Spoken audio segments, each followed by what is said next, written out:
Boa tarde a todos. Estamos aqui, Leila e eu, Heloísa, para finalizar essa semana de formação. Uma semana atípica, uma semana diferente, uma semana intensa, mas com muita coisa bacana que andou acontecendo. A gente está com uma baita responsabilidade de conseguir fazer esse fechamento, de retomar coisas talvez que ficaram um pouco em aberto durante algumas aulas ou não, e poder ajudar todo mundo a seguir com as formações e com as orientações que vão ser feitas aí em cada um dos municípios.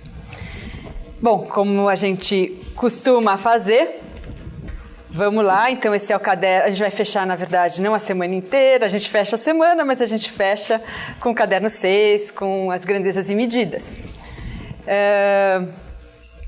E nós vamos começar com a leitura de Leite. E, especialmente hoje, a gente escolheu fazer uma homenagem ao Manuel de Barros, que já não está mais aqui, presencialmente também, mas está sempre conosco. Eu vou ler para vocês uma poesia dele, que chama-se O Menino que Carregava Água na Peneira. Tenho um livro sobre águas e meninos. Gostei mais de um menino que carregava água na peneira. A mãe disse que carregar água na peneira era o mesmo que roubar um vento e sair correndo com ele para mostrar aos irmãos. A mãe disse que era o mesmo que catar espinhos na água, o mesmo que criar peixes no bolso. O menino era ligado em despropósitos. Quis montar os alicerces de uma casa sobre orvalhos. A mãe reparou que o menino gostava mais do vazio do que do cheio. Falava que vazios são maiores e até infinitos. Com um tempo, aquele menino que era cismado, esquisito, porque gostava de carregar água na peneira, com o tempo descobriu que escrever seria o mesmo que carregar água na peneira. No escrever, o menino viu que era capaz de ser noviça, monge ou mendigo ao mesmo tempo. O menino aprendeu a usar as palavras. Viu que podia fazer peraltagens com as palavras. E começou a fazer peraltagens. Foi capaz de interromper o voo de um pássaro botando ponto final da frase, no final da frase. Foi capaz de modificar a tarde botando uma chuva nela. O menino fazia prodígios, até fez uma pedra dar flor. A mãe reparava o menino com ternura. E a mãe falou: "Meu filho, você vai ser poeta. Você vai carregar água na peneira a vida toda. Você vai encher os vazios com as suas peraltagens. E algumas pessoas vão te amar por seus despropósitos."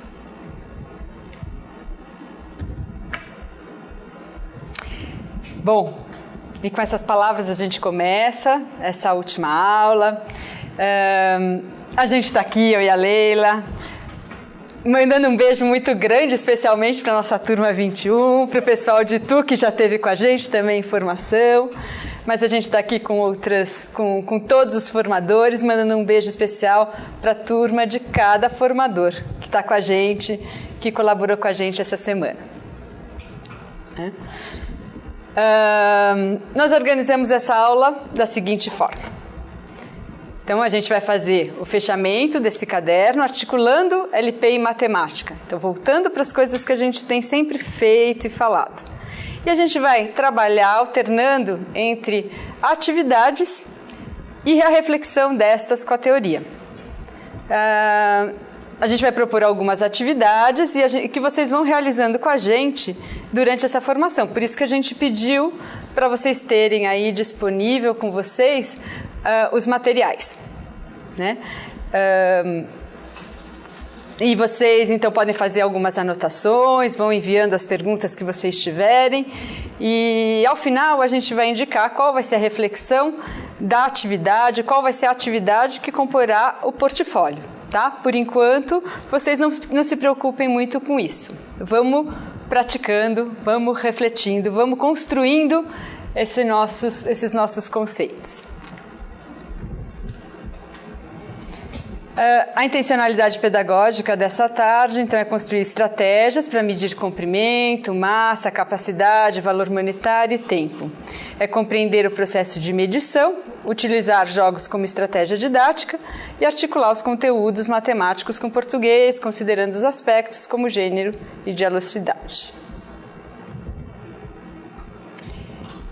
E aí vocês têm o material que a gente solicitou, né, que vocês devem ter tudo em mãos.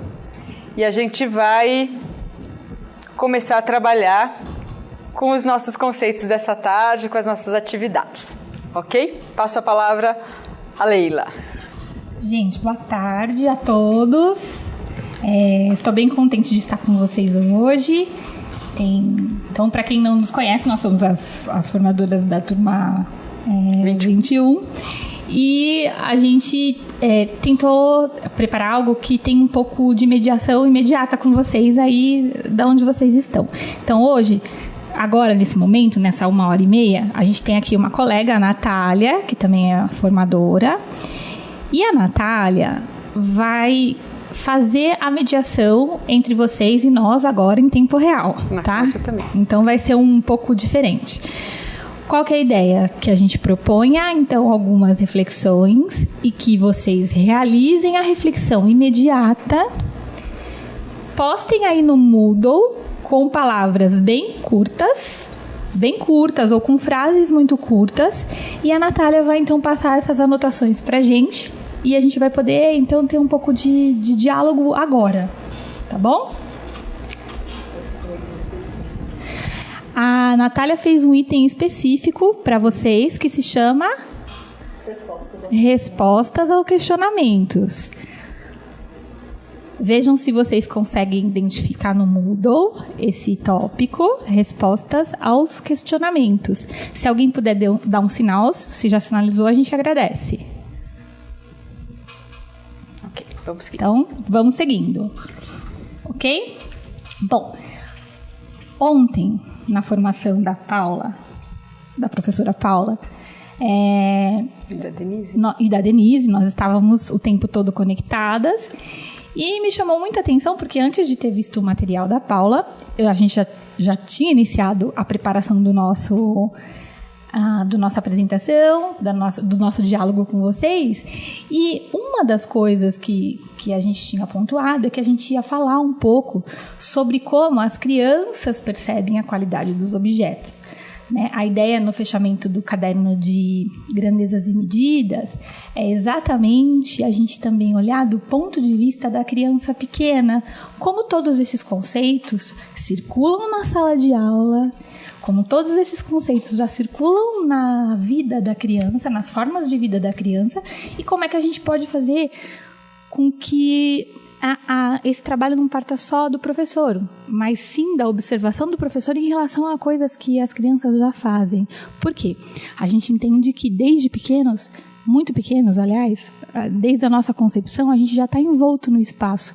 E a gente, logo ao nascer, com poucos meses, já tem algumas noções que vão nos envolver na questão do espaço, da medida e de mensurações.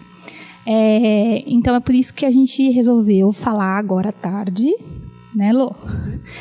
Sobre as percepções das crianças sobre esses conceitos. E, ao mesmo tempo, fechar esse conceito que, para a gente, é o conceito mais importante quando se fala de medida, que é o conceito de grandeza. Tá? Então, eu vou falar bem devagar, a Elo vai me ajudar. Eu já recebi sinalização que vocês estão conseguindo se comunicar comigo, estou bem contente. E a gente vai fazer o nosso primeiro experimento. Eu vou dar a comanda, vocês vão... O que eu vou pedir? Que uma pessoa do grupo de vocês realize o experimento e que vocês tenham um escriba, uma pessoa que mande a resposta. A gente não vai ler todas as respostas, mas a Nath cada vez vai pegar de um município uma resposta sintética, então no máximo uma frase, e a gente vai discutir com vocês o conceito. Eu brinquei que a Elo vai ser nossa matematiquete, porque é ela que vai seguir com os experimentos, me ajudando para eu não ficar me movimentando muito e a gente ter uma sequência lógica na fala, ok? Então, vamos lá. A nossa pergunta, então, é como as crianças pequenas, elas percebem, em primeiro lugar, a qualidade dos objetos. Então, uma das coisas que a gente sempre faz com as crianças é conversar sobre os atributos dos objetos. E inclusive na formação lá no grupo 21, a gente falou bastante sobre isso. Como é importante a questão das crianças serem chamadas a atenção na questão da descrição desses atributos, que podem ser relevantes, como nós sabemos, e podem ser irrelevantes. Só que esse relevante e irrelevante não é uma questão de gosto, é uma questão do uso que você está fazendo desse atributo. É por isso que a gente vai fazer esse primeiro experimento, para que vocês percebam esse detalhe, essa capacidade que pode fazer com que a gente veja diferente a forma de entender grandeza e também entender medida, tá? Então, vamos lá, vou dar a comanda. Então, entre os objetos disponíveis que vocês têm aí na mesa de vocês, nesse caso, vocês têm alguns objetos sobre a mesa, como a nossa mesa aqui, né? A gente tem vários objetos, não sei se vocês conseguem ver. São os mesmos objetos que vocês têm aí com vocês. Só que vocês não precisam só usar esses objetos para a atividade que eu vou propor agora. Vocês podem usar, por exemplo, um objeto que está na bolsa, ou que esteja sobre a mesa, ou que esteja na sala que vocês estão. O que eu quero que vocês façam? Que em 5 minutinhos a gente vai escolher, até menos de 5 minutos, nós vamos escolher um objeto. E você vai fazer uma pequena lista com as características, ou seja, as qualidades ou os atributos deste objeto. Tá? Depois de fazer essa pequena lista, eu quero que vocês elenquem ou sintetizem, aliás, que vocês apontem quais são os atributos desse objeto que podem ser medidos. Está aí a comanda, vocês podem ler e podem fazer. Pode fazer. Já podem fazer. Enquanto isso, pode falar, que eu vou fazer. Enquanto isso, a Elô também vai fazer. Ela escolheu um objeto que é um super relógio, provavelmente deve ser da França. Não é? Não vem que eu tenho. E ela vai fazer toda a listagem dos atributos do relógio dela. E vocês devem fazer dos objetos de vocês. Estou esperando uma resposta breve. Mas já estão com. Não. Vamos lá, pessoal? Vamos ver quem é atencioso, hein? Quem sabe fazer essa atividade como as crianças fazem.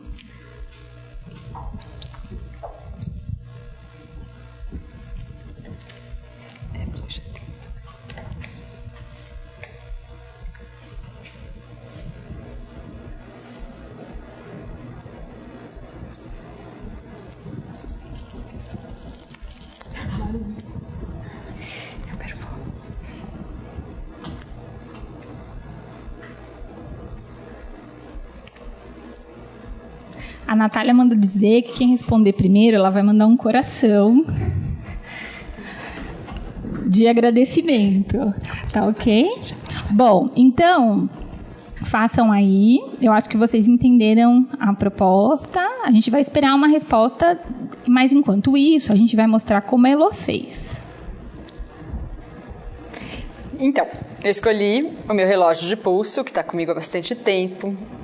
E aí eu fui falando das características dele, que eu nunca tinha pensado muito nessa coisa que está sempre comigo, como que quais seriam as características mesmo dela. Então ele tem um peso e ele é frio. Na verdade, como ele estava no meu pulso até agora, ele não está tão frio. Ele está alternando pedaços frios e pedaços quentes. Ele tem diferentes texturas, porque aquele é mais áspero, aquele é mais lisinho. Ele é maleável, mas ele é ao mesmo tempo duro. Ele faz barulho. Ele tem cores diferentes, tem formatos diferentes. Os números dele são números romanos, tem 3 ponteiros, tem um calendário numérico e ele ocupa um espaço. E vocês, pessoal, terminaram então de fazer a caracterização? Estamos esperando. Já veio um, Natália. Já chegou um, a gente vai ver. Então, a ideia é, todo objeto, qualquer que seja ele, tem muitos atributos. No nosso mundo real, os objetos têm atributos, eles têm cor, eles têm uma temperatura, eles fazem barulho, eles têm cores diferentes. Esses atributos eles são perceptíveis para as crianças a todo momento, mas nem sempre a gente pergunta a elas quais são. Elas sempre vão fazer uma análise dependendo da situação que elas estão vivendo. Porém, dentre esses atributos, alguns atributos têm características muito especiais. Alguns atributos são muito especiais. Por quê? Então, vamos ver. Pode falar. Bom, o que eu acho que eu posso medir do meu relógio de pulso? Eu posso medir o peso, eu posso medir a temperatura e eu posso medir o espaço que ele ocupa. Isso mesmo. Só isso? Posso medir mais alguma coisa? Será que só isso? Então, para a gente ver aqui uma resposta, a Elizabeth manda a seguinte... Ela tá olhando a televisão, que eles estão lá na sala de formação. Ela diz que da televisão, ela pode medir o comprimento, a largura, a profundidade, a temperatura e também o peso. Muito bem. O importante, né, Elizabeth, o mais importante é a gente lembrar o seguinte: partindo da criança, os primeiros atributos não são esses da questão da medida. Ela só vai fazer a identificação desse atributo a partir do momento que você pedir. Talvez para fazer Tem umas histórias engraçadas, por exemplo. Às vezes a gente pergunta para eu passei por isso numa reunião de pais, uma criança muito pequenininha falou assim: "Você viu minha mãe?" Eu falei: "Mas quem é a sua mãe?" "É aquela moça grande." Então, na ideia da relação situacional, o que ficou mais aparente para ela é que uma das coisas que identifica a sua mãe é a sua altura. Porém, em objetos reais, as crianças falam outros atributos que vocês sabem, que a gente chama de relevante para o caso da medida. Agora, você trouxe exatamente atributos que podem ser medidos. E todos os atributos do objeto que podem ser medidos me remetem a uma ideia, que é exatamente a ideia da grandeza. Tá? Então, as grandezas são as qualidades dos objetos que podem ser medidas. Então, para aquela pergunta feita lá na aula da Paula, como que eu identifico uma grandeza? Da Denise. E da Paula e da Denise, como é que eu identifico a grandeza, ou como que a criança identifica a grandeza? Exatamente nessas situações relacionais é que ela vai fazer a identificação da grandeza, e só vai fazer isso em situações de relação. Então, na escola, a gente vai fazer isso com intencionalidade pedagógica, mas as crianças, como no caso dessa criança pequena que indica a mãe, um atributo da mãe que é importante para o seu reconhecimento é a questão do tamanho. Tá? Então, Caraça, que escreveu os conceitos fundamentais da matemática, ele resume essa ideia, né? Esse conceito. As qualidades dos objetos que podem ser medidas. Isso são as grandezas. Bom, e aí é importante a gente observar como é que as crianças percebem intuitivamente a questão das qualidades dos objetos. Então, a gente vai fazer agora uma outra interlocução com vocês. Porque para fazer a percepção das qualidades dos objetos, várias vezes para fazer essa percepção, a gente usa, às vezes, instrumentos para ter essa percepção, que vai nos ajudar nessa questão da ideia da grandeza também. Então, é o seguinte. Eu vou propor 2 problemas que vocês vão trabalhando essa questão. Então, é o seguinte, nós pedimos para vocês, dentro dos materiais, que vocês tivessem cartolina, quadrado de papel, cordão, barbante, copo, garrafa, pote. E eu vou pedir para você selecionar dos objetos que estão disponíveis aí com vocês o mais adequado para realizar a medida em cada um dos problemas a seguir. Tá? Vamos lá. Então, vamos ver como é que as crianças, então, escolhem, né? Dos procedimentos para medida, o primeiro que a gente tem é a questão do instrumento. Então, eu tenho o primeiro problema e o segundo. A Elô vai ler o primeiro problema. Você precisa fazer uma toalha para cobrir a mesa em que você está trabalhando. Qual o objeto disponível mais adequado para isso? E a gente tem que pensar não só o que a gente escolheria, mas o que talvez alguma criança dessas que a gente tem como objetivo nessa formação escolheria. Será que ela faria a mesma escolha que a gente? Enfim. Então, esse é o primeiro problema. Então, a gente vai fazer uma toalha. Imagina uma toalha para essa mesa aqui, ia ser bem complicada. E eu tenho esses objetos que estão sobre a mesa. Se eu tiver que cobrir, nossa. Se eu tiver que cobrir essa mesa é enorme. Qual seria o instrumento mais adequado para expressar, por exemplo, a medida de um tecido para eu cobrir toda essa mesa? Tá? E aí a gente olhar, porque a gente já tem essa visão adulta, se a resposta de uma criança pequena seria a mesma. Eu vou fazer. O segundo problema, eu acho que todo mundo conseguiu entender esse. Então, você tem uma mesa. Que objeto você usaria para fazer uma medição? E o segundo é mais simples. Para saber quanto mede um dos colegas do grupo, qual o objeto mais adequado também dentre esses que estão sobre a mesa, excluindo a fita métrica, que é importante. A gente acabou abrindo a fita métrica, mas não era legal. Então, excluindo a fita métrica, qual desses objetos você escolheria para fazer a questão da altura de um dos colegas? Então, quero que vocês rapidamente discutam entre vocês o critério que vocês utilizaram, não para medir, mas o critério utilizado na escolha do objeto que você vai usar. Tá? E aí pensa numa criança também pequena, como será que ela justificaria a sua escolha para fazer a medição da mesa ou para fazer a medição de uma pessoa com um desses objetos? Já veio a resposta, Natália? Nossa, vocês estão rápidas, hein? Parabéns! Bom, eu daqui eu ia ter um problema sério para cobrir, não? Vamos primeiro ver, então, a resposta que a Natália já está anotando. E a Elô, então, vai fazer essa mediação com vocês da resposta que vai vir. Já está aí, Natália? Pode mandar, então.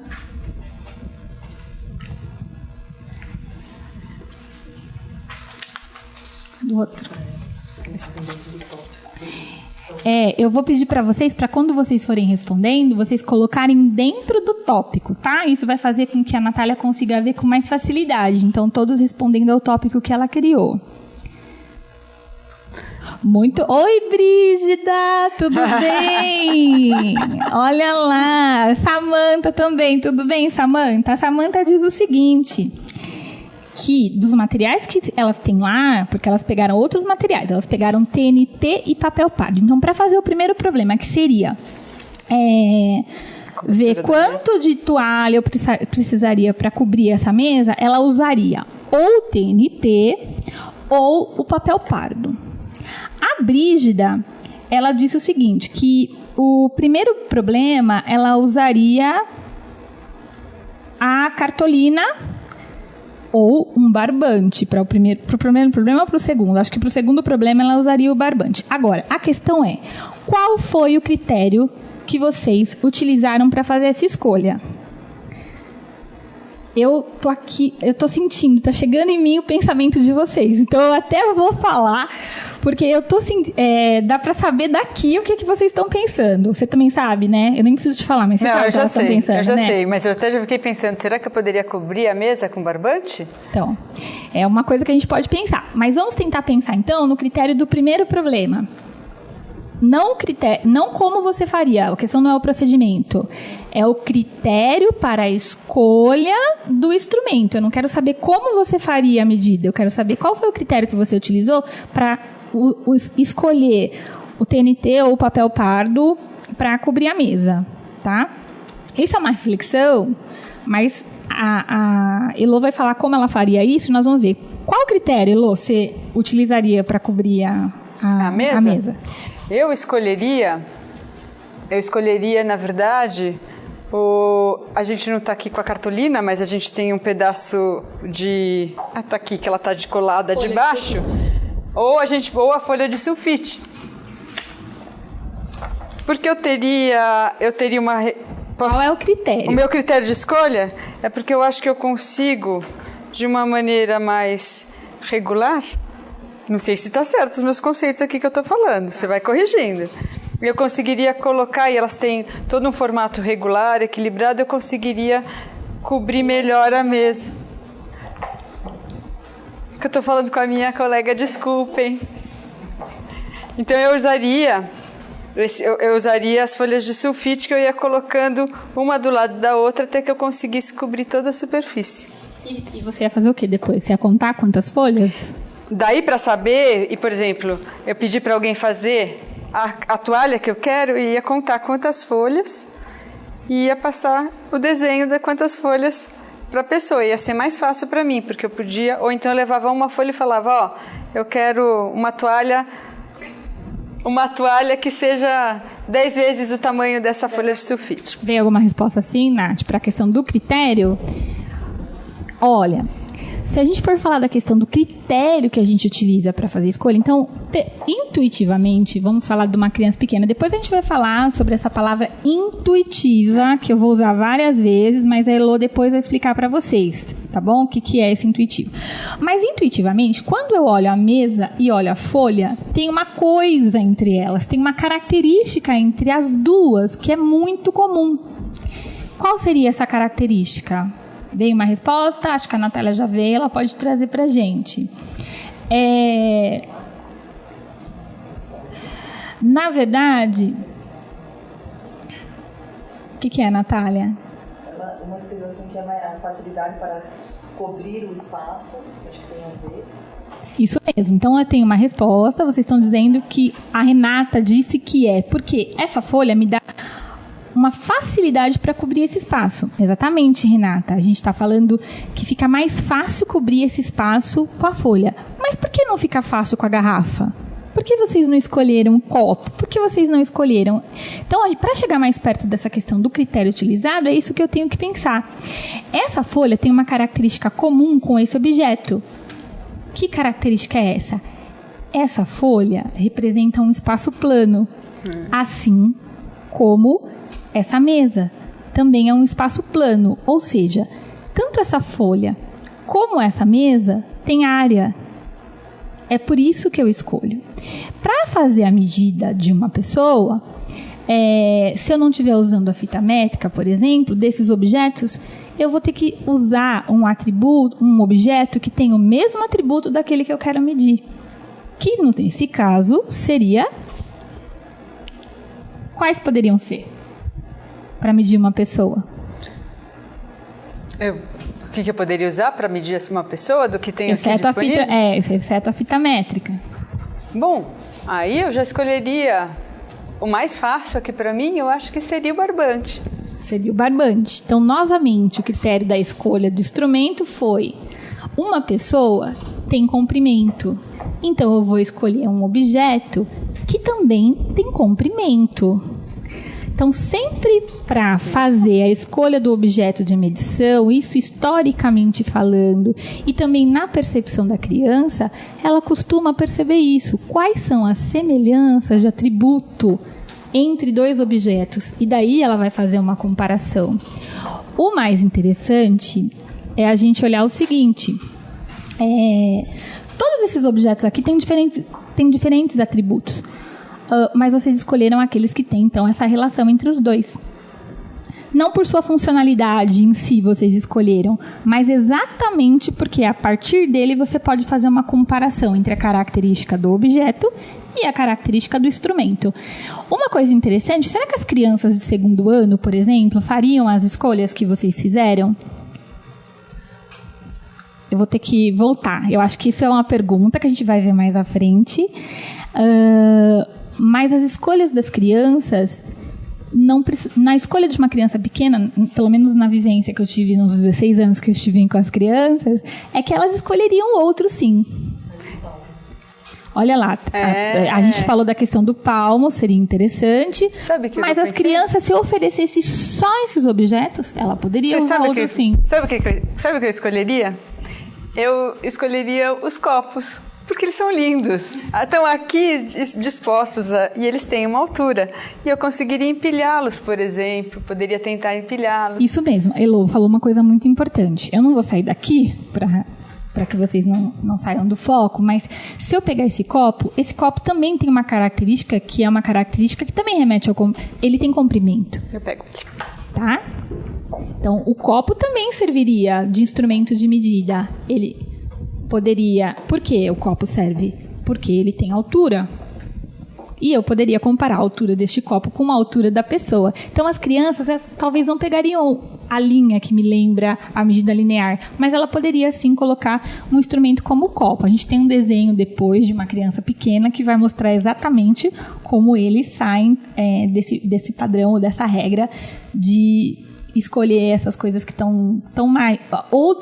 Há crianças também que talvez gostariam de colocar para medir a área os copos um do lado do outro. O interessante é que quando a criança faz esse procedimento, logo, logo ela observa que sobram espaços entre um copo e outro, e aí elas desistem, porque elas são muito criteriosas na hora de medir. Mas a escolha do instrumento, então, para a criança, parte disso. Então, ela observa, ela tem intuitivamente a noção da grandeza que ela quer medir, e ela vai escolher um instrumento que tem exatamente essa mesma característica para que ela faça essa comparação. Pessoal, vocês estão me entendendo? Podem falar aí se vocês estão entendendo ou não estão, que a Natália está aqui para me dizer, se eu precisar falar algo mais devagar ou repetir. Então, a Brígida, ela quis fazer uma organização retangular. Quando ela fala do barbante mesmo, ela está falando que ela gostaria de pôr o comprimento em relação com a largura. Então, provavelmente, ela faria... Brígida, estou pensando em como você pode ter pensado. Circular todo esse espaço, né, e fazer uma relação, então, do que seria a mesa, fora daqui.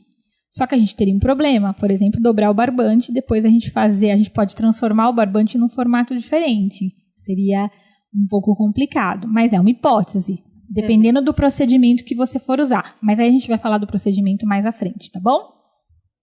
Muito bem. Só retomando e fazendo sempre essa mediação, né, essa ligação entre os conceitos que a gente tem trabalhado, a questão da língua portuguesa e da matemática, podemos retomar um pouco os conceitos da teoria histórico-cultural, que foi apresentado aí para vocês, que é a base de toda a formação, todo o material do PNAE, né, que está por trás aí daquilo que a gente pensa, daquilo que a gente faz. E por que falar sobre isso agora? Porque a gente está falando do objeto como instrumento. E o objeto como instrumento, né, o uso de ferramentas ou de instrumentos intermediários na relação entre sujeito e mundo na aprendizagem é o conceito de mediação simbólica.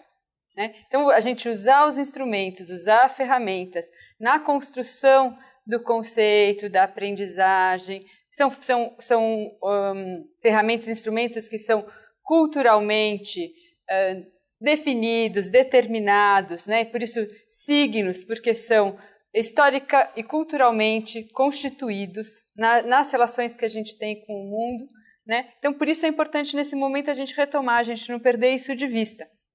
Eu acho que a maior importância dessa relação é porque quando a gente fala em matemática, exatamente da questão do que a gente chama de instrumentos não convencionais, a gente olha de um modo, às vezes, um pouco simplista. Uhum. E a gente não entende exatamente que, na verdade, quando a criança faz um tipo de inferência dessa, ou ela toma para si um problema e vai fazer essa resolução, ela simplesmente está desenvolvendo a questão simbólica. E, às vezes, a gente não percebe isso. Então, por exemplo, às vezes a criança escolhe um copo e a gente fala, não, copo não dá.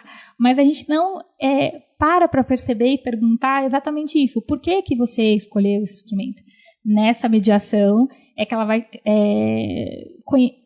vai aprender. E, ao mesmo tempo, é nessa mediação entre as próprias crianças também, isso. Quando eles começam a discutir, porque não é só a mediação do professor, mas quando eles começam a discutir os seus procedimentos, que a gente pode falar que eles estão trabalhando com essas estruturas tão importantes na questão do signo. Então, que foi exatamente o que a gente viu no diálogo que foi apresentado na terça-feira à tarde, no PPT que vocês receberam, né, na construção do conceito de massa, que a maneira como a professora conduziu o diálogo entre as crianças.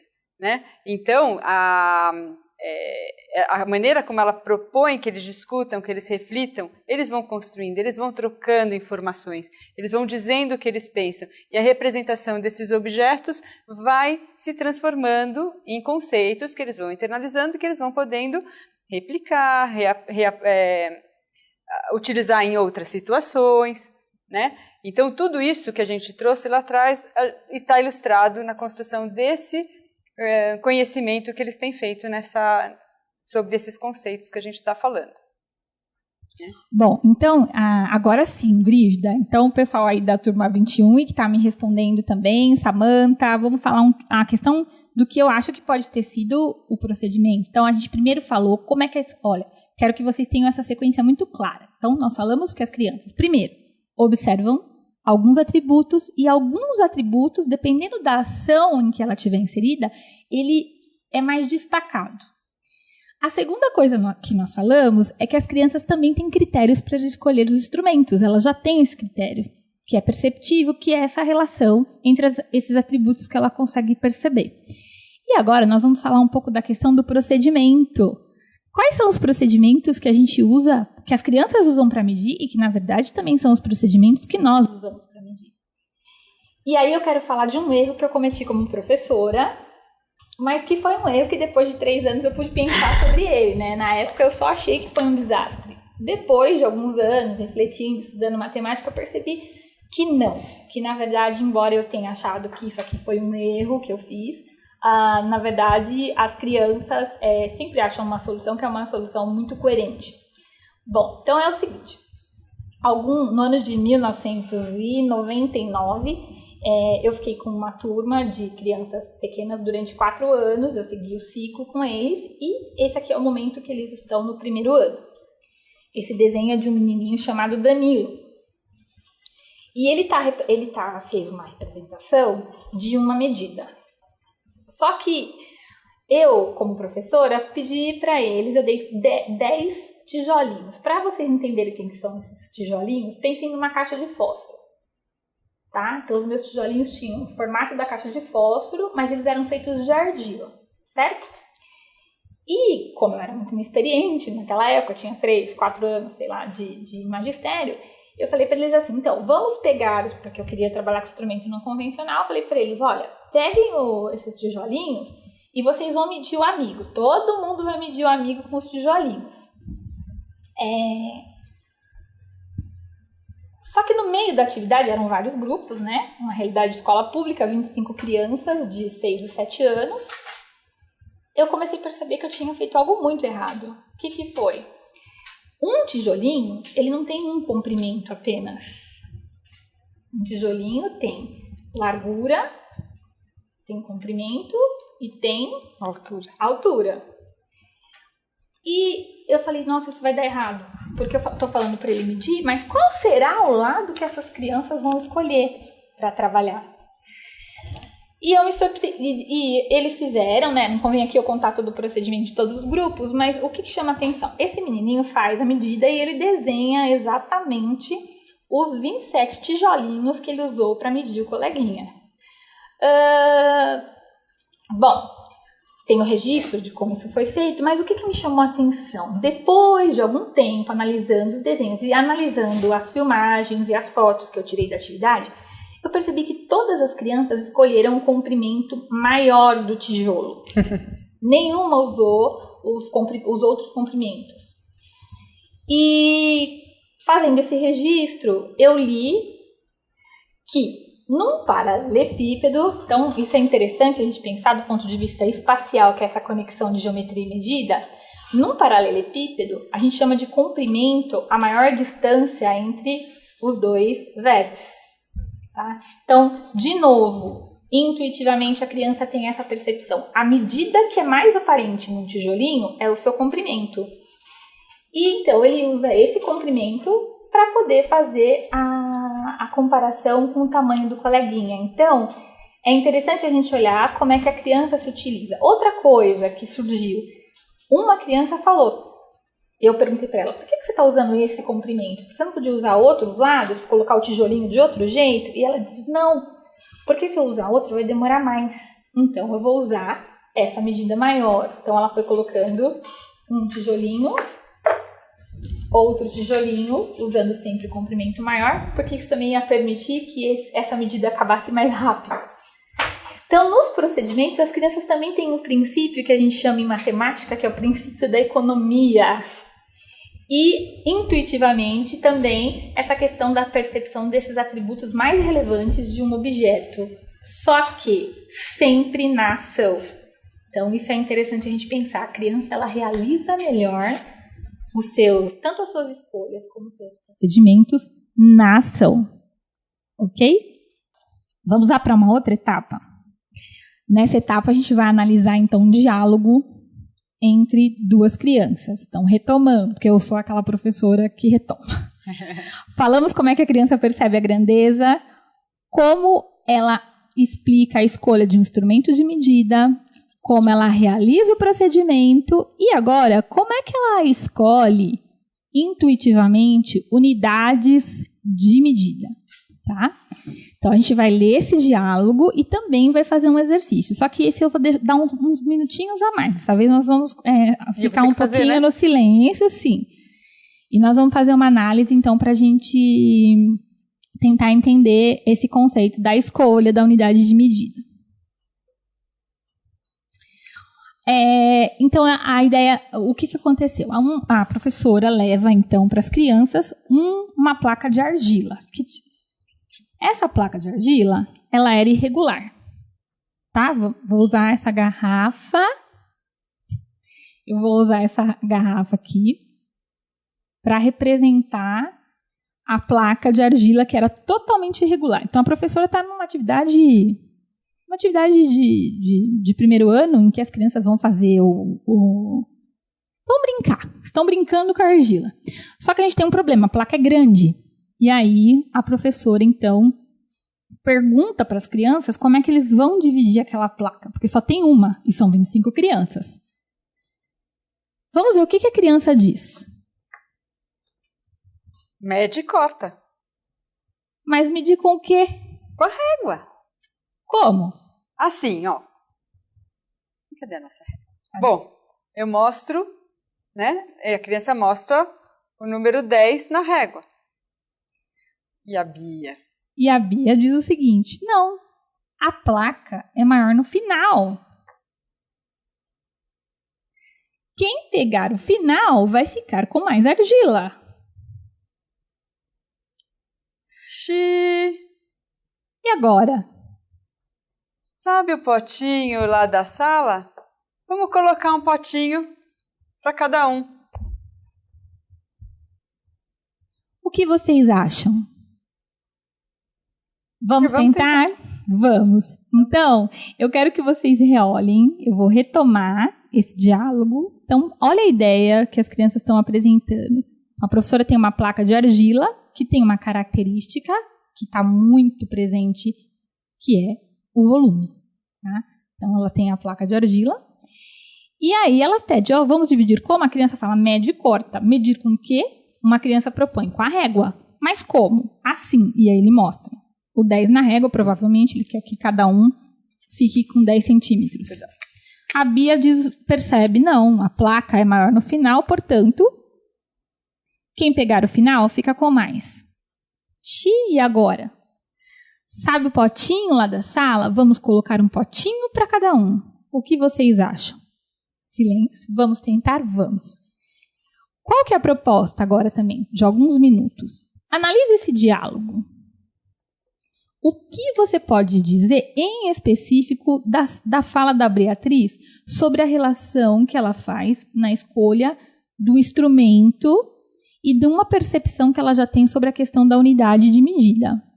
Ela escolhe uma unidade de medida adequada para o que ela quer fazer? Então, eu vou dar 3 minutinhos e estou esperando uma resposta de vocês. Então, a proposta do Gabriel... Vamos pegar a garrafa, pode representar melhor esse volume, porque é irregular. A proposta do Gabriel é pegar a régua e dividir o volume com a régua. Eu estou colocando aqui no comecinho, coloca porque essa menos fita... centímetros também, para elas perceberem essa relação.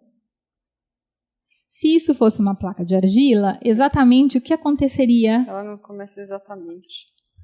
Quem ficaria com um pedacinho lá do começo da argila, realmente ficaria com menos.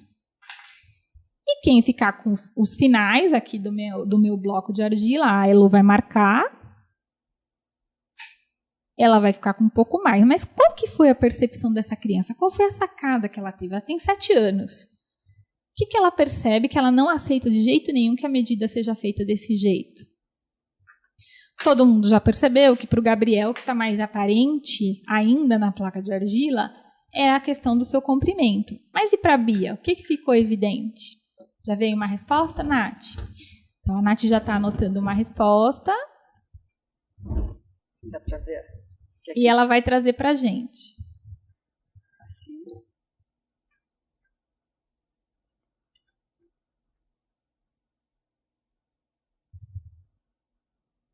Isso. Eu quero o final. Tá. A Heloísa está falando que ela também quer o final, porque ela vai ficar com mais argila. Tá? Justamente.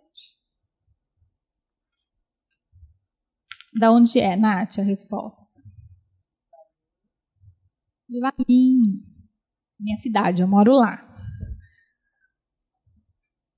Então vamos ver a resposta que veio de Valinhos. Podem colocar a cidade de vocês, a gente vai ficar contente. Bom, a Suzana disse que ela foi muito esperta, né? Primeira coisa, com certeza, super esperta, porque o Gabriel poderia tirar a argila dela.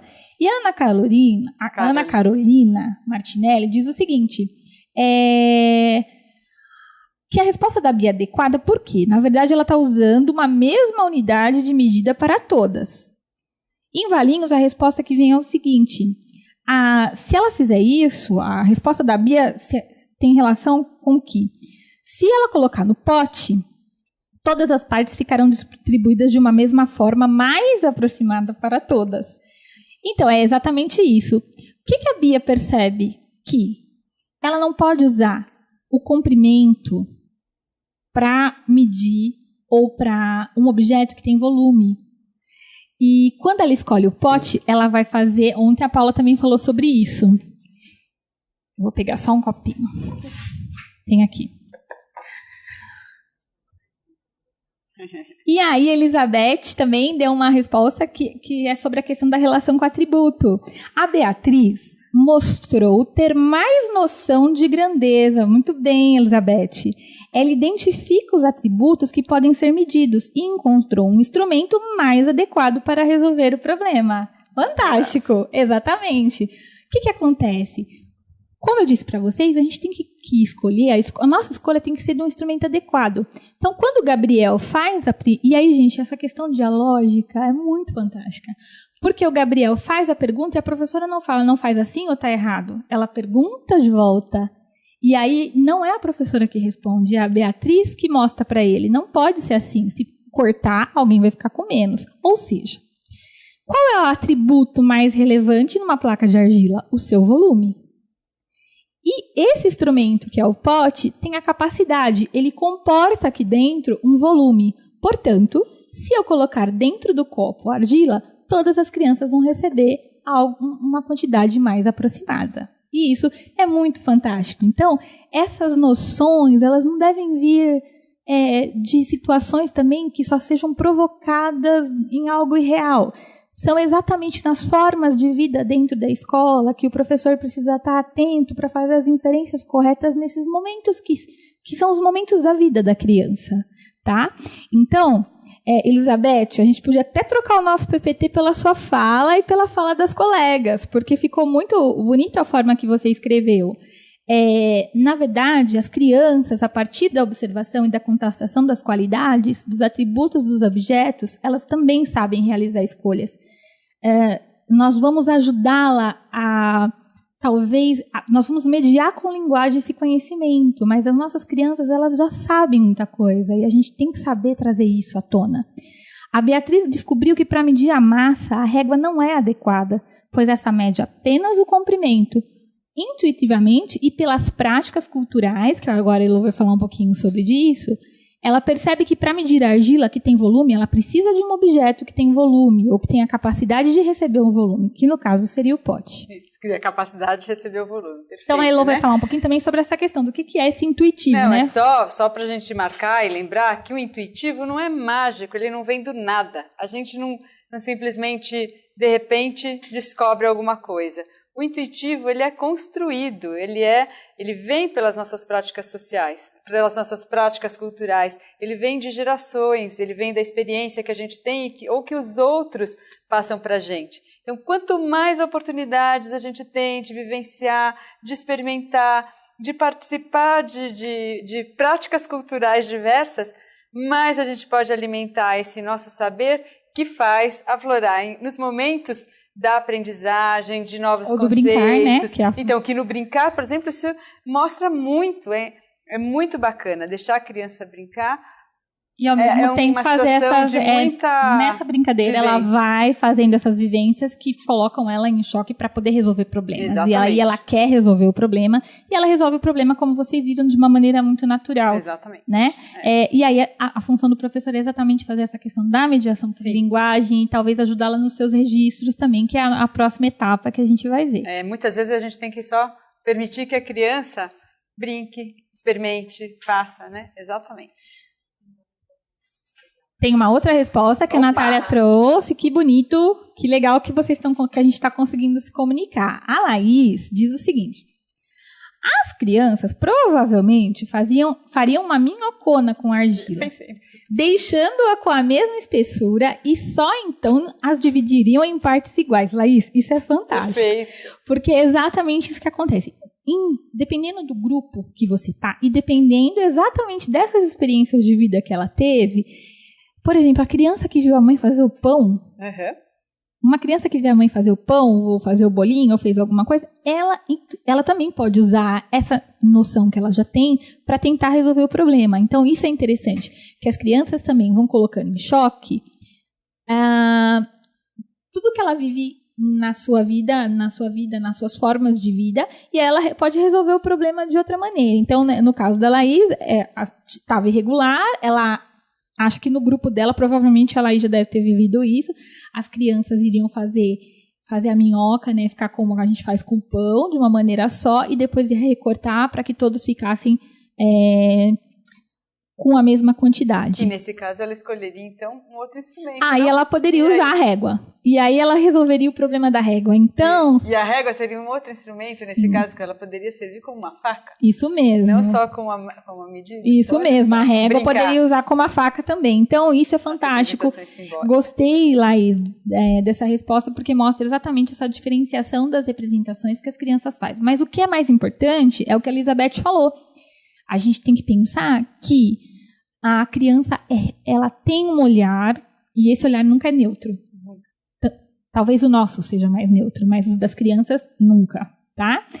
Bom, vamos chegar então na última etapa. Então, eu falei de observar a grandeza.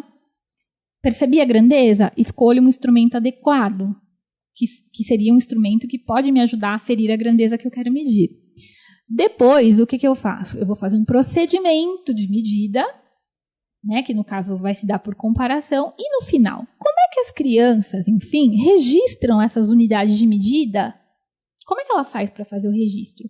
Será que eu sempre já tenho que colocar o meu registro, ou o registro simbólico, mas eu crio o registro com a turma toda? Será que eles têm formas particulares? Então agora, vocês vão observar aqui o registro que foi feito por uma criança de primeiro ano. Só um pouquinho. Quero então que vocês pensem nessas duas características. Primeiro, como é que essa criança ela expressa as unidades de medida que ela usou, porque no caso aí não vai ser só uma, e quais são as unidades de medidas que aparecem no desenho, que são aparentes. Então, a gente vai olhar, parece um desenho inocente, como sempre, mas não é um desenho inocente, novamente, não é um desenho neutro, tá? Eu quero que vocês olhem o desenho e identifiquem para mim qual unidade de medida e como é que ela representa essa unidade. O importante também é que vocês saberem que eles estão brincando com... eles estão brincando com o barro ainda, tá? Nessa mesma sequência de meses, de atividades, eles estão brincando com o barro e a argila começou a ficar dura. Então, eles vão precisar misturar água na argila. Então, vamos ver como é que eles resolvem esse problema, tá bom? Então, eu vou explicar para vocês esse desenho. Então, a gente tem vários potinhos e a criança escreveu o registro da medida que ela usa de argila e de colher. Então, olhem o desenho. Isso está escrito lá, um pote de argila. Deixa eu ler, porque acho que vocês não vão conseguir ler. Pode ler, Lô. Então, ele escreve, ele representa, né, graficamente de duas maneiras. A gente tem o desenho e tem a escrita. E tem os números. É um pote de argila e uma colher de água. E o desenho complementando aí essa escrita e vice-versa. Então, aqui, eu queria que vocês identificassem qual é o instrumento de medida e qual é a unidade de medida. A gente pode pensar tanto no formato de desenho ou no formato escrito. Vamos lá? Vamos lá, chovendo respostas, né, Natália? 2 minutinhos para vocês. Eu acho que também é importante dizer, né, como professores a gente tem que ser extremamente investigador da fala das crianças, então é sempre bom a gente continuar algumas conversas com elas. A gente pede registros e às vezes a gente conversa pouco sobre aquilo que ela registrou. Esse é um tipo de desenho simples, que foi feito com lápis e papel em um dia inusitado. E foi um pedido da professora, ela registrar, o Matheus registrar como que foi feito a medida, para deixar pendurado no mural da sala. Como é que ela fazia para fazer tijolo? A gente pendurou no mural da sala. Mas depois de algum tempo a professora retomou, perguntou, fez perguntas. E aí a gente percebeu que ela estava se aproximando da ideia, da noção da unidade de medida, tá? E do seu registro. Já tem alguma, Natália? Faça uma, porque daí a gente já vai fechando. Temos pouco tempo. Se fosse uma criança que já tivesse uma experiência de seguir receitas em casa, por exemplo, ela poderia escrever, poderia colocar alguma unidade de medida já convencional? Por exemplo, dizer, eu tenho tantos gramas eu vou colocar tantos gramas, ou vou colocar tantos ml para cada... Você acha que isso poderia acontecer? Então, é interessante. As crianças mais velhas, a maioria das vezes já fazem esse tipo, ml. Aliás, a Ana Carolina, a Ana Carolina, ela diz o seguinte.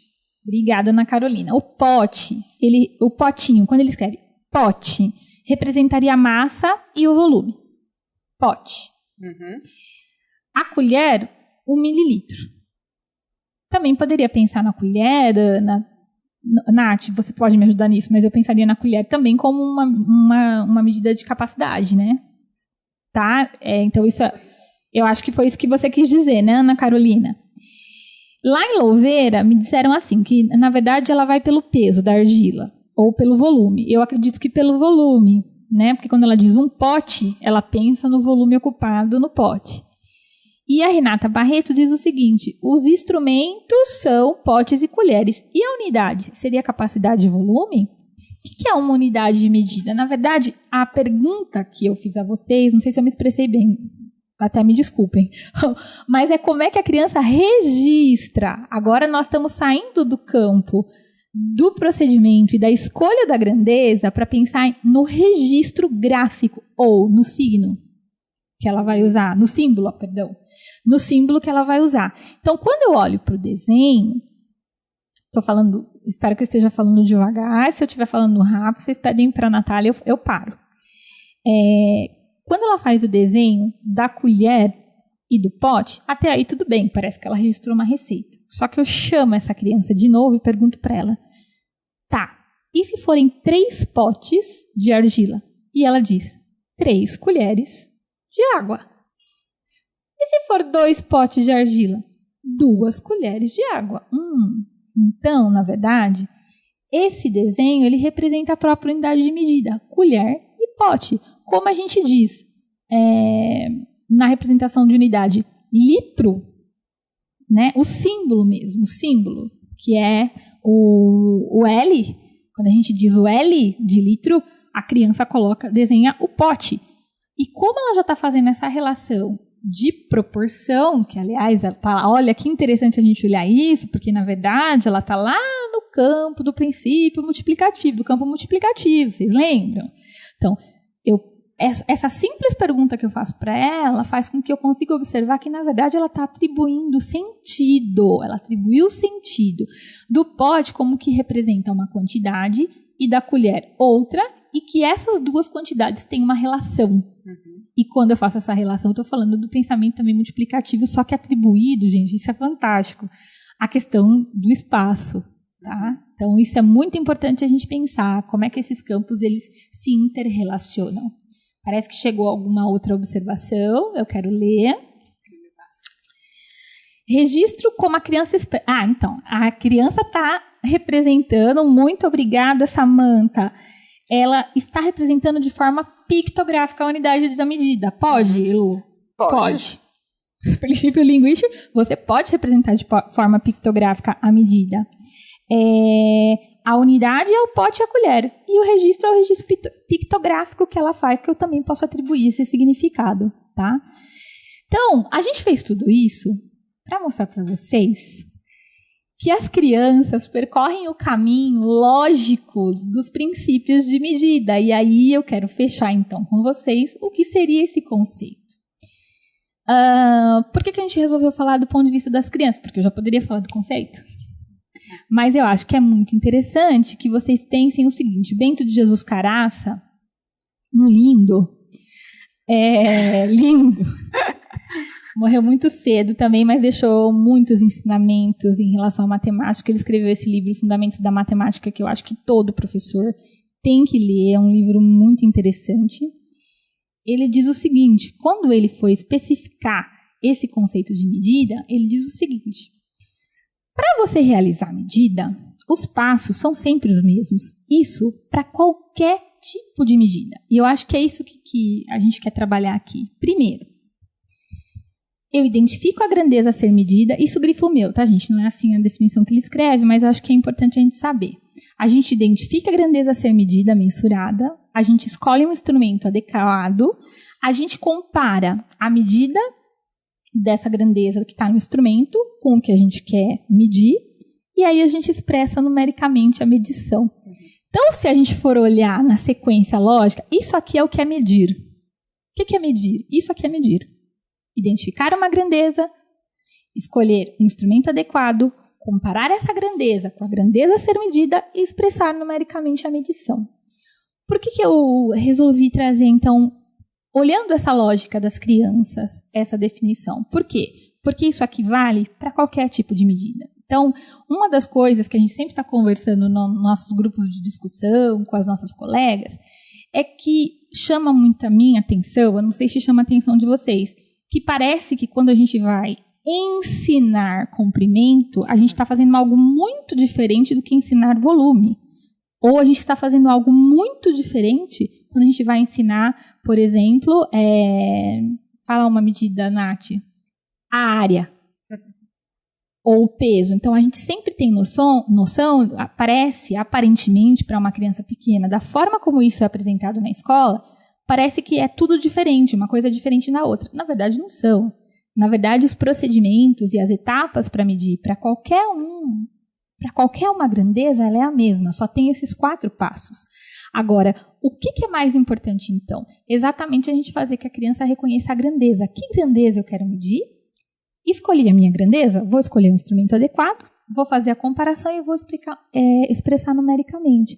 Se a gente fosse por este conceito e não tentando separar uma medida da outra, né, como a gente vê em muitos livros, volume é isso, comprimento é aquilo e área é aquilo outro, sim, a grandeza é diferente, mas se falando da medição, todas esse procedimento é o mesmo para qualquer um, e essa é a definição matemática. E as crianças, então, como eu mostrei para vocês nesse meu raciocínio lógico, lá no primeiro exercício, ela identifica a grandeza, observando, né, por exemplo, o tamanho da mãe. Na segunda atividade, ela vai mostrar isso. Ela escolhe o instrumento adequado, depois ela compara a grandeza uma com a outra, e aí, no caso do tijolinho, e expressa numericamente a medição, como no caso da criança que fez o registro das medidas. Tá? Então, esse é o conceito de medida. E aí, para fechar isso, para vocês verem que eu não estou mentindo, que é verdade que você pode usar os conceitos, essas 4 etapas para qualquer medida, a gente vai fazer agora, a Elô vai fazer para mim, um experimento para a gente fechar então isso. Então, olha lá. Eu fiz uma homenagem nesse problema para minha aluna Mirna, que gosta muito de fazer jogos, trouxe jogos maravilhosos nas nossas formações. Ela gosta muito de vinho, só porque faz bem para o coração, tá? E aí, a gente vai representar o copo de vinho. A Elô vai fazer bem devagarinho. O copo de vinho é o pequenininho. Isso. O copo de vinho vai ser o pequenininho, tá? Um cálicezinho. E a Elô vai enunciar para vocês exatamente essa relação que a gente fez para a medida de segundo caráter. Eu vou até voltar no slide. Então, vamos lá. Então, olha, é o seguinte. O problema é este. Quantos copos? É isso, né, Leila? Quantos copos de vinho eu vou conseguir tomar se eu tiver essa garrafa cheia? É isso. Ou quantos copos de vinho cabem na garrafinha maior? Quanto que cabe? Isso. Ok. Então, lá vamos nós. Não, primeiro, qual instrumento que você está escolhendo? Ah, tá certo. Então, eu tenho o copinho. Que vai ser a nossa unidade. Que é a minha unidade de medida. Isso. E por que você está usando ele? Qual que é o critério? Porque para medir lá o vinho... Porque aqui é maior, aqui é menor. Sim, então, para eu medir essa quantidade de vinho, quanto vai caber aqui dentro, eu vou utilizar esse copinho que ele vai... Porque ele comporta volume também, né? Nesse caso... Tem o mesmo atributo. Tem o mesmo atributo. Então, não vamos esquecer disso. Então, o copinho tem o mesmo atributo. A gente não trouxe vinho porque não pode trazer água na sala, nem tá, gente? Nem água e nem vinho. Então, nem água e nem vinho, muito menos, né? Então, a gente trouxe o chocolate granulado. Para representar. Olha, quem está gravando está falando que o vinho junto, poderia. Né? Olha só, Elô, da próxima vez a gente tenta fazer isso. Então vamos lá. Ok, então para manter a regularidade, eu vou tentar pôr a mesma quantidade todas as vezes. Ok. Vamos ver se eu consigo. 1.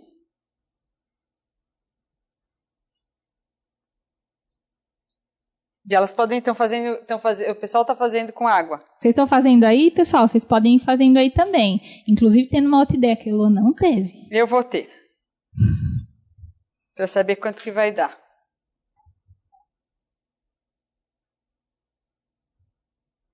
Ela não...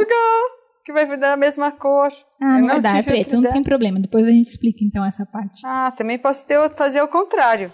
Posso fazer o contrário? Como?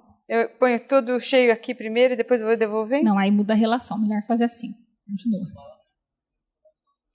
Tá, então vai lá. Vamos contar então. 2.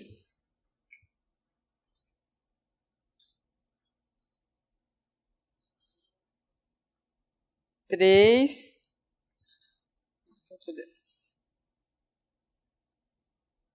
4.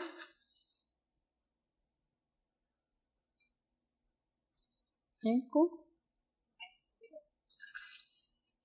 Eu acho que não cabe.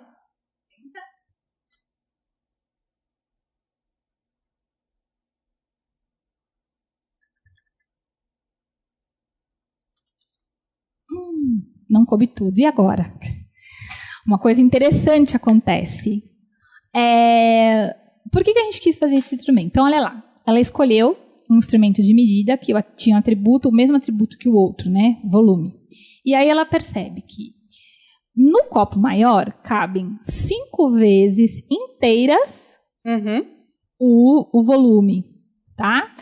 Então, no pote maior cabe 5 vezes o volume menor. Ótimo.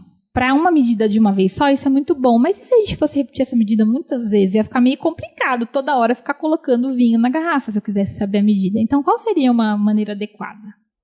Eu não sou criança, de já marcar. Saber, já pensou? As crianças já dizem isso logo. Ao invés de ficar contando quantas vezes, elas podiam só colocar uma vez um copinho pequeno e fazer uma marca. Coloca outro copinho, faz outra marca. Coloca outro copinho, faz outra marca. Coloca outro pouquinho, faz outra marca. O que vai permitir a ela dizer o seguinte, aqui dentro desse pote maior tem 3 potinhos menores. Ou seja, esse é o princípio também que a gente chama da régua graduada, do copo graduado ou do pote graduado.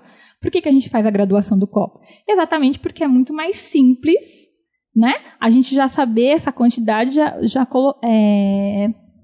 de antemão. Então, as crianças, em algumas atividades que eu pude fazer ao longo dos anos, eu percebi que elas têm essa ideia, dependendo da situação que elas estão.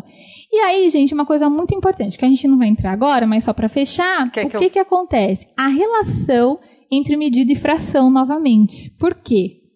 Novamente não. Talvez vocês escutem agora. Então, cabe um tanto e sobra um pouquinho no potinho. Uhum. Então, lá couberam 5,5 mais ou menos. 5,5 mais ou menos. E a criança, ela é muito cuidadosa nessa etapa. Então, será que aconteceu a mesma coisa então, que a gente disse sobre o caraça? Sim, a gente identificou a grandeza, que é a questão da capacidade. A gente escolheu um instrumento adequado, que também tem capacidade para fazer a medida, que é a garrafa maior, que é parecida com o mesmo atributo da garrafa menor. A gente comparou uma grandeza com a outra e a gente expressou numericamente a medição, que no caso seriam 5 copos. Né? Ela não fez ainda, desculpem. Não, eu ia riscar ali, mas eu ia voltar para verificar, porque eu risquei ali embaixo. A gente riscou, mas não dá para ver no copo graduado. Se vocês tiverem uma caneta preta, essa graduação fica muito tranquila. E aí, eu queria que vocês pensassem o seguinte: para qualquer tipo de medida de comprimento, valor monetário, medida de tempo, essas etapas, será que valem? Então, é uma pergunta que fica para vocês. Tem que valer, porque eu disse que é verdade, né? O Caraça também disse e eu gosto dele. Então, tem que valer. Mas eu acho que é interessante vocês pensarem nisso. Tem alguma observação, Natália? Tá tudo ok, né? Então, aqui só para a gente fechar. O copo escolhido é a quantidade de... perdão. Então, só para fechar agora... Para o exercício de meia hora. Para o exercício de meia hora que vocês têm. A gente pode deixar, bom. Então, vamos lá. Na verdade, é uma charada. A resposta da charada não está no PPT, então não adianta procurar, vocês vão ter que pensar. E a gente fala na volta, se quiserem ensaiar a escrita da resposta também. Mas a gente vai trabalhar com esses conceitos que a gente... com a aplicabilidade justamente desses conceitos do Caraça aí, dessas etapas que o Caraça disse, em relação ao valor monetário. Então, a charada é a seguinte. Diz uma dona de casa: sempre que eu quero comprar frutas, eu vou ao mercadinho do seu Doca. Lá, uma laranja custa 14 centavos de real. Uma tangerina custa 18 centavos de real e uma mamão 10 centavos de real. Se você prestar bem atenção, verá que existe uma lógica que determina o preço de cada uma dessas frutas. Seguindo esta lógica, será que você saberia dizer quanto custa uma maçã no mercadinho do seu Doca? Então, a questão é essa que fica: como podemos trabalhar com a medida no sistema monetário? Será que a charada que a gente acabou de apresentar pode ajudar?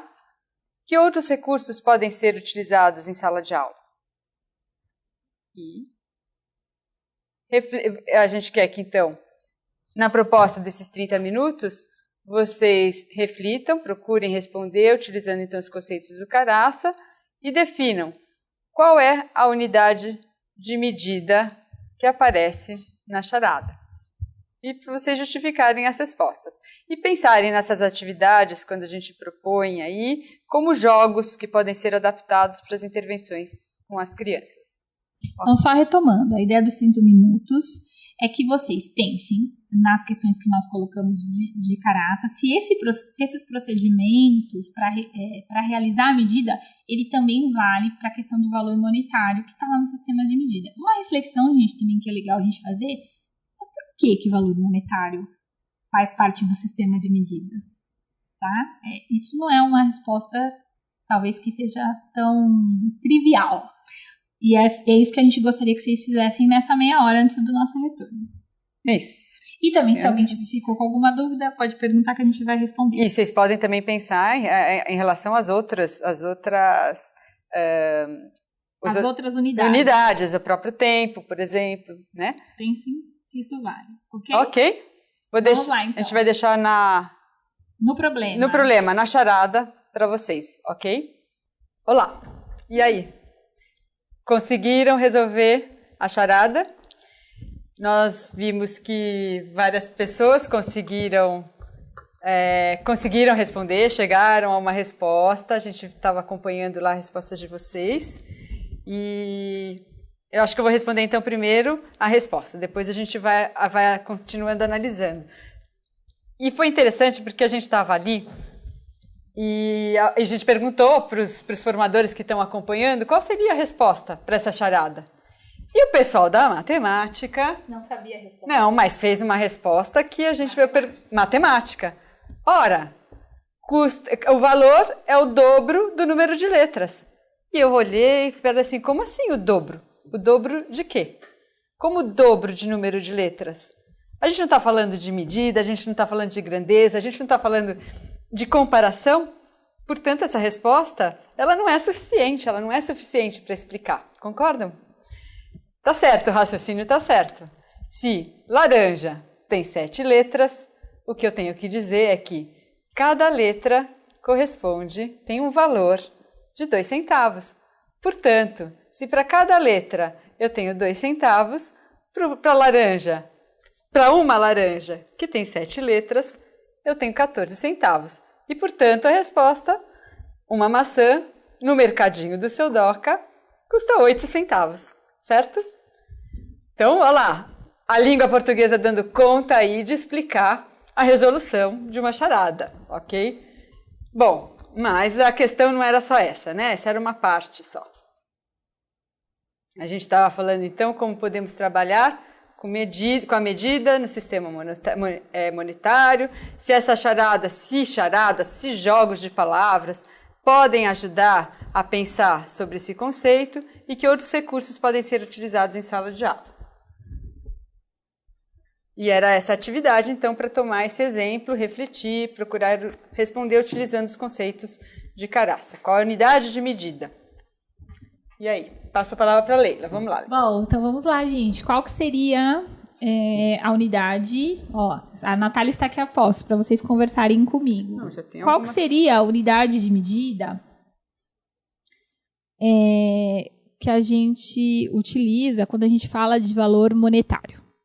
O Eduardo, essa é a resposta, né? Eduardo de Sumaré? O Eduardo diz que, na verdade, a unidade de medida, nesse caso, é a letra. E aí, é interessante a gente entrar num diálogo para pensar. É a letra ou é um valor em específico, né? A gente sabe que, no nosso caso do sistema monetário, a nossa unidade é o real. E como que a gente vai usar a questão definida por Caraça para poder explicar as mesmas relações? Será que vale aquelas mesmas relações de medida para o real? Sim, por quê? Quando a gente fala que a gente tem como unidade R$1, quando você fala de 14 centavos, exatamente, a gente não expressa isso, mas na verdade o que entrou em jogo? É exatamente a relação dessa grandeza, que é o valor do real, e do 14 centavos, que também é outra grandeza. E qual que é a relação? Quantas vezes, por exemplo, esse 14 centavos ele cabe dentro de R$1? Tá? Então, essa é a relação específica que a gente faz, ou seja, a gente usou 14 centavos, seria o real dividido em 100 partes, e aí você pegou 14 dessas partes. Acabei de fazer a comparação. Então, novamente, a gente tem o mesmo critério. A gente escolheu a grandeza, que no caso é o valor, né? R$1. Nossa unidade de medida é o real. A gente faz uma comparação, então, sempre assim. E aí é interessante a gente pensar, porque no caso do valor monetário, quando você fala R$1, você tem as suas subunidades, que são centavos. Então, você compara o valor da laranja de 14 centavos com uma relação com essa sua quantidade de dinheiro. E isso aparece também na fala das crianças. Eu não tenho nem R$1. Nossa, não vale nada, né? E na verdade vale, mas ele tem essa ideia, porque é menor que R$1. Então isso é importante a gente pensar. Então, E aí, a gente também expressa numericamente, depois que a gente faz essa comparação? Sim, tem todo um sistema para expressar essa quantidade, fazer o registro dessa quantidade. Então, isso é muito importante, tá? A gente quis colocar exatamente o exemplo do sistema humanitário para vocês perceberem que esses mesmos princípios valem para qualquer tipo de medida. Então, eu sempre abordo isso nas formações, tanto eu e a Elo, que o mais importante, as crianças, na verdade, não criam conceitos, né? E aí, dependendo das leituras, tem várias leituras, mas da onde a gente fala, a gente diz que as crianças não criam conceitos, mas que as crianças criam noções conceituais. E essas noções é que vai fazer com que ela adquira alguns conceitos. Então, ela tem já essas noções e aí a gente precisa trabalhar a partir disso. Elas constroem, né? Elas estão no processo de construção. Então, elas vão dar respostas na ação. Isso aí. E logo depois elas vão ter esses conceitos. Tá? E aí, eu queria responder, então, mais duas. A gente viu que tiveram várias respostas e tem várias perguntas também em relação a algumas das outras coisas que a gente falou. A gente observou a participação intensa de todos vocês, o que nos deixou muito feliz, porque a gente está vendo esse processo dialógico, esse processo interacional acontecendo mesmo à distância. E é uma pena que a gente não consiga responder imediatamente a todos, e por isso a gente está tentando dar uma resposta mais geral aí para todo mundo, tá bom? Bom, então agora nós vamos novamente também retomar novamente explicar para vocês, explicar não, né? Dialogar sobre uma dúvida que ainda está presente, que é a questão da capacidade. Então a gente recebeu aqui uma pergunta que diz o seguinte: quando medimos o litro, qual é a grandeza a ser medida? Então, capacidade ou volume? Capacidade ou volume. Então, eu queria que vocês pensassem um pouco comigo, não de uma forma, mas dessa mesma forma lógica. Então, a gente diz o seguinte: a gente mede o litro? Queria que vocês respondessem aí. A gente mede o litro? O que o litro é? Essa é a primeira pergunta, tá? O litro é ele que a gente mede? Alguém respondeu, Nath? Pensem comigo. Podem colocar o que vocês acharem que é interessante. Não precisa pensar muito. Põe uma palavra aí. Vocês acham que a gente mede o litro? Como a gente viu, na verdade, a gente mede características ou atributos do objeto. Litro não é um atributo do objeto. Ela é a expressão de uma unidade da medida. Perfeito. Tá? O litro me expressa uma unidade. Lembrando também da fala agora eu não lembro mais qual foi a formadora, mas a gente viu no vídeo, ficou muito claro que, por exemplo, 1 mililitro é a quantidade de água que cabe em um quadradinho. Sabe aquele quadradinho do dourado, né? 1 centímetro cúbico, a gente chama, né? Um cubinho de 1 centímetro de ambas as arestas. E a gente diz que ali a gente tem 1 mililitro. Para ter 1 litro, eu vou precisar de ter 1000 daqueles quadradinhos. Para fazer essa visualização, é só a gente lembrar do dourado, né? A placa maior, né? Então, quando eu faço essa comparação de mililitro, eu não estou medindo o litro em si, mas eu estou medindo o volume. Tá? É um volume. Eu meço um volume. A água tem volume. Agora... Ótimo. Então, as meninas aqui já postaram, vocês já identificaram. Então, litro é uma unidade de medida. É a partir dessa unidade, por exemplo, esse cubo, que eu faço a comparação das partes menores ou maiores do que ela. Então, 3 litros seriam 3.000 mililitros, 3.000 cubinhos daquele pequenininho. Da mesma forma que, por exemplo, o grama é a unidade de medida de peso. De massa. Perdão, olha lá. Como a gente tem que tomar cuidado com a linguagem, com a precisão, e é por isso que a gente está aqui, aprendendo junto, né? Então, o grama pode ser uma unidade de medida de massa. Agora, então o que acontece? A água, ela tem volume, que é expresso em litro e mililitro. Quando eu falo que eu vou colocar, como a Beatriz, que ela vai colocar dentro do pote a argila, ou se ela fosse colocar água, eu vou dizer o seguinte, que esse copo ele tem a capacidade de suportar 250 ml, por exemplo. Tá? Então, o que é a capacidade? o quanto esse copo comporta de material. E aí uma coisa muito interessante, água, quando a água está aqui dentro, então, o copo tem uma capacidade. E o que o copo vai receber? Volume. Aqui dentro dele, ele tem a capacidade de receber volume. Então, se a gente coloca aqui dentro, a água aqui dentro, ela não está ocupando um espaço. A gente não diz que o volume é algo que ocupa, o tanto de espaço que os objetos ocupam. A água também ocupa espaço. Tá? Então, ela também tem um volume. E eu acho que a gente teve uma explicação, a gente pode conferir até ali quando a gente olha, então, a Elo está mostrando para a gente, aquele copo tem um volume, ele ocupa uma quantidade de espaço, certo? E se eu volto? Então vamos pensar nessas 3 noções. Volta aí. Então vamos lá. O copo ocupa uma quantidade de espaço, que eu vou chamar de volume. Quantidade de espaço que ele ocupa. O copo também tem uma capacidade. É a capacidade interna dele de receber certa quantidade de chocolate granulado. Que por esta medida, esta unidade de medida, a gente já viu que cabem 5 copos, 5 unidades desta medida e meia. Então é a capacidade, qual a capacidade desse copo de vidro? Ele tem a capacidade de receber 5 copos menores e meio, por exemplo. Tá? Agora, o chocolate granulado, ele também tem um volume? Tem, porque ele também ocupa um espaço. Então, eu acho que agora tá mais claro para vocês isso? Eu queria saber se ficou claro, se vocês ainda têm dúvida, para a gente já tirar essa dúvida daqui. É muito importante que vocês não tenham essa dúvida.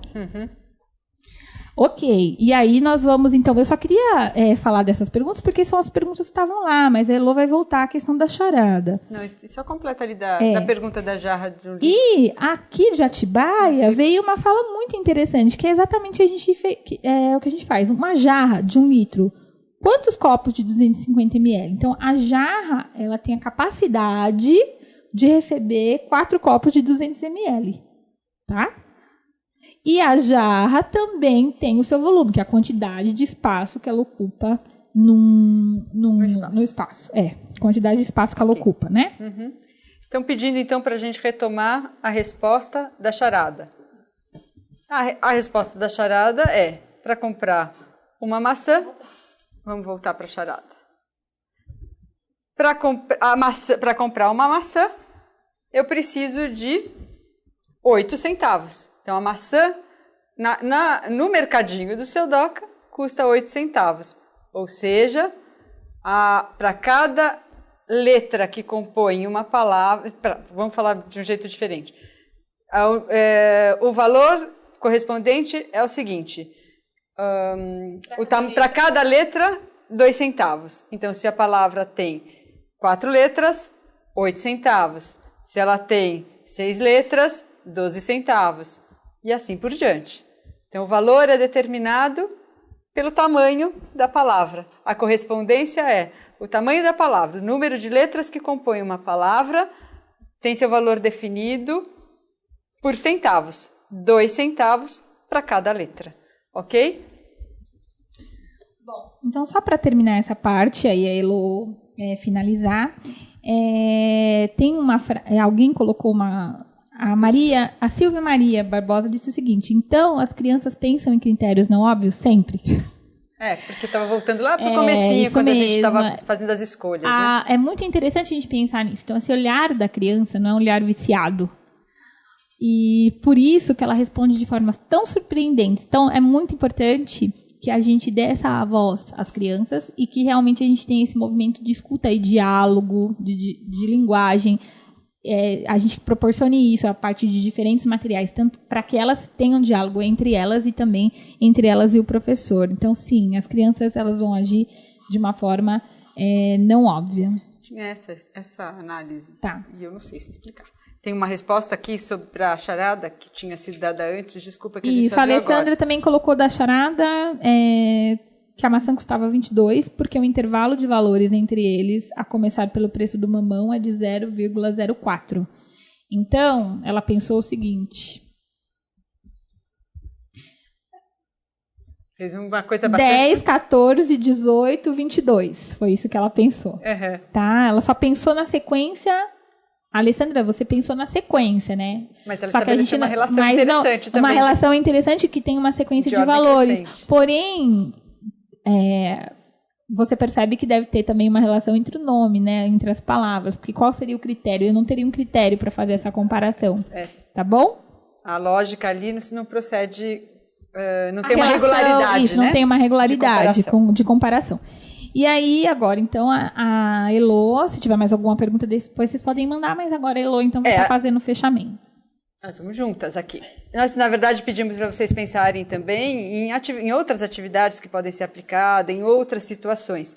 Na verdade, porque a gente acredita que o lúdico, o jogo, pode ser uma estratégia de construção do pensamento mesmo, dos conceitos, da aprendizagem. Né? Quando a criança brinca do faz de conta, os jogos de papéis que ela faz, todas as atividades lúdicas, o jogo mesmo com as regras como ele é, ou o jogo adaptado, a brincadeira com a massinha, né? Todas as brincadeiras, a gente está chamando o jogo como atividade lúdica. Né? Então isso nos leva a pensar que a resolução de problemas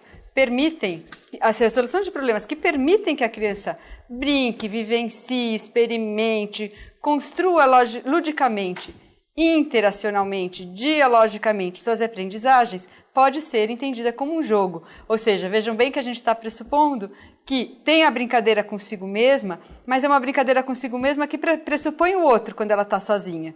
Mas, normalmente, a gente está pensando na relação com o outro. Né? Por isso a gente está falando dessa relação dialógica, sempre social, cultural, que eu acho bastante importante. Então, quando a gente pensa na proposição de um jogo, às vezes é a gente observar a criança brincar, a gente dá espaço para ela experimentar.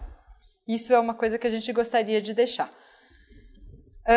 E isso vai apertando os nós entre LP e matemática, e até estou chamando de apertando os nós, porque eu pensei num conto também do Machado de Assis, que fica aí como uma sugestão para vocês, que chama Apólogo, e que é bastante interessante também, e que tem no livro De Conto em Conto, na coleção Quero Ler, mas que vocês podem encontrar em outras fontes, porque isso faz uma retomada, né, ele tem uma coletânea, e ele é muito interessante, então eu queria falar do apertando esses nós, né, que a gente pode pensar, até trazendo o próprio Vygotsky, quando ele fala que, retomando Marx, ele fala que o Marx fala, né, o homem é um agregado de relações sociais, e nessas relações, cada um de nós é um nó numa trama, e cada um se singulariza nessa trama de relações.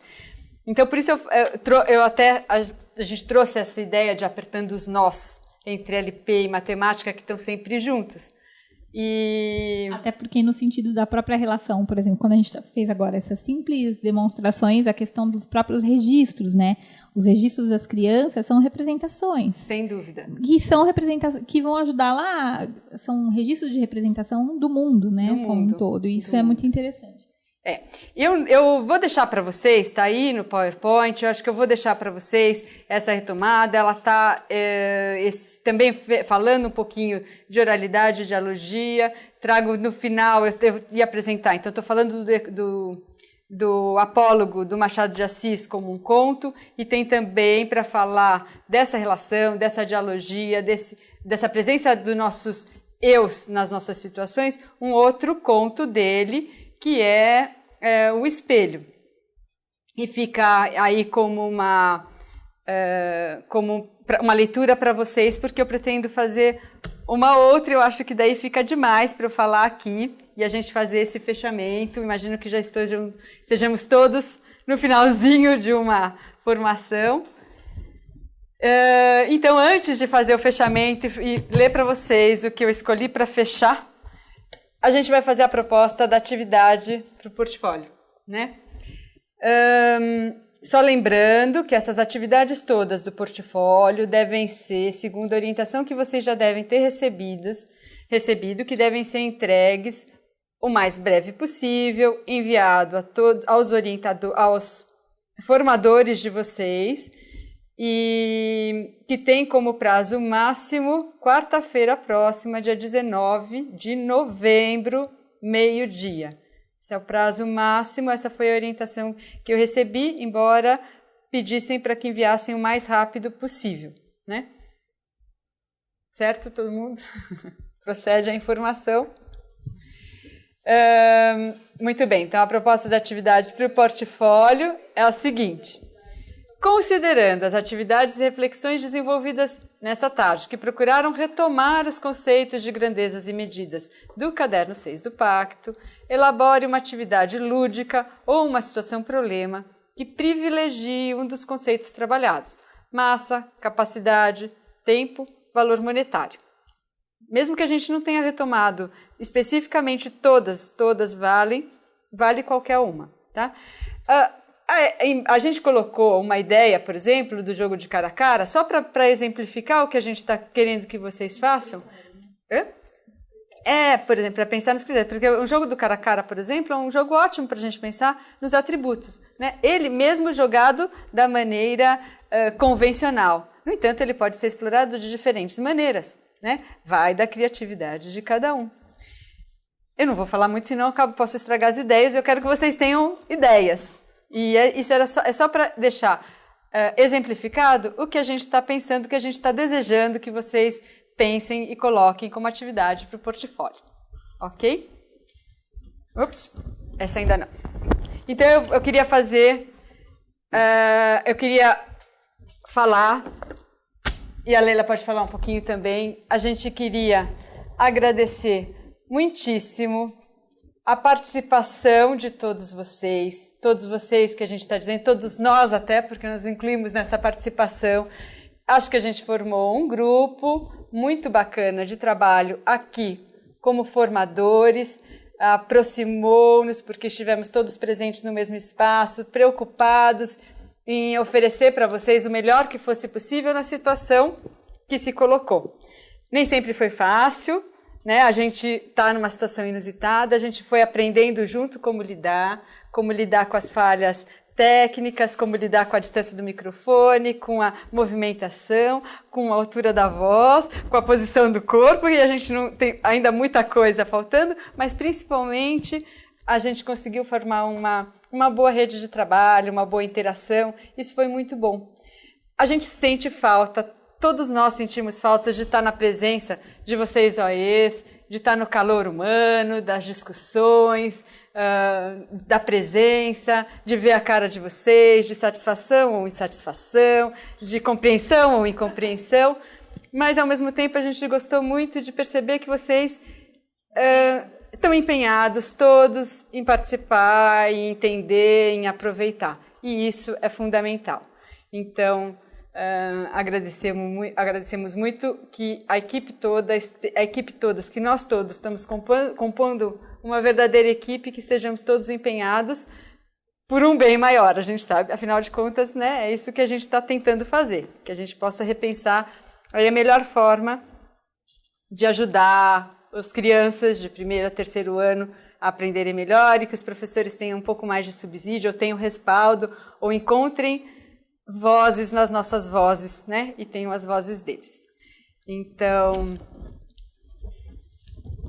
eu vou ler para vocês só um trechinho, também fica como uma leitura provocadora aí para vocês, do Santo Agostinho. Novo, né? Novo, não, mas é muito atual, então nesse sentido é sempre novo. Cada vez que a gente lê, a gente sempre aprende coisas novas, retoma.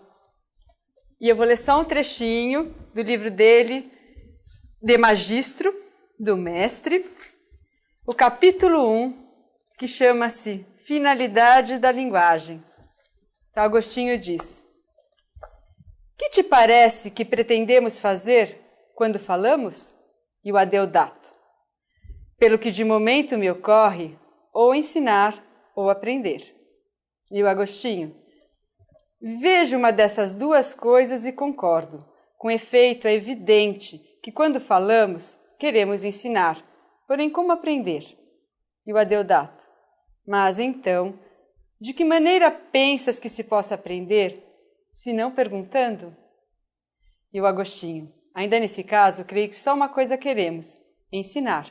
Pois diz-me, interrogas por outro motivo, a não ser para ensinar o que queres àquele a quem perguntas?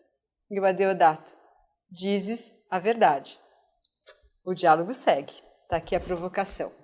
E aí, para a gente pensar, né, até para fechar esse pensamento sobre, porque hoje o que a gente quis trazer, que é a questão das crianças intuitivamente ou levarem algumas marcas da nossa cultura, do nosso movimento interno de vida e do nosso movimento externo de vida, e para a gente pensar também na não obviedade das crianças, depois de ler esse conto falando sobre a função da linguagem, que é ensinar, aprender e perguntar, eu queria mostrar para vocês também, então, um diálogo de uma criança, esse diálogo, né, de 1999. E a gente vai fechar com isso? E a gente vai fechar com isso, porque... Aprendendo muito com essas crianças. Aprendendo com as crianças. Então, a fala de 3 crianças conversando, em que eles dizem, tem criança que não tem brinquedo.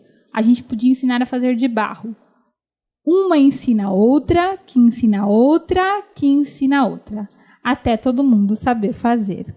Então, está aí na linguagem da criança, na fala da criança, para que existe a linguagem. Não tem outra função se não for aprender a fazer. Então, nosso desejo é que vocês escutem cada dia mais as crianças e, com elas, construam aprendizagens a partir da linguagem, seja ela qual for. Tá bom, gente? Todo mundo saiba fazer. Né? Que todo mundo saiba fazer. Isso. Beijos para todos. Tchau, gente. Até logo. Bom descanso para vocês.